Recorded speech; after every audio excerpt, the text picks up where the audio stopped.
Today I'm going to teach you how to unlock skins in Elden Ring Nightreign. So to unlock skins in Elden Ring Nightreign, you do need to complete 2 expeditions first. So you need to complete them first before unlocking the changing room. So once you unlock 2 expeditions, so after you finish 2 expeditions, you can unlock this change guard thing. You can locate it in your map right here. So first things first, you do have this base 3 outfits here that you can choose. So they do alter your character significantly. So you only unlock this after 2 expeditions. You can buy them using Merc.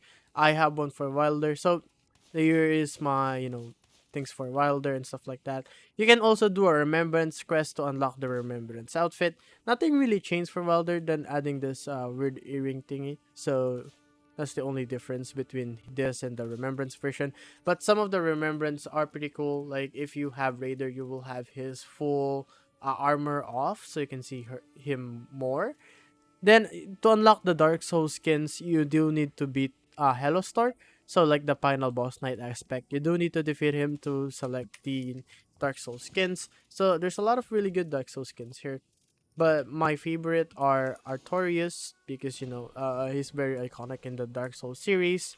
He's a fan favorite and his skin looks so good here. And the other one is I think Raider. So Raider rock like is pretty good. I also like his Katarina outfit. It looks very nice. I also have one for Executor here, Disable Church thingy. This from Dark Souls 3. It looks really nice. And it also changes his form right here, so that's pretty cool.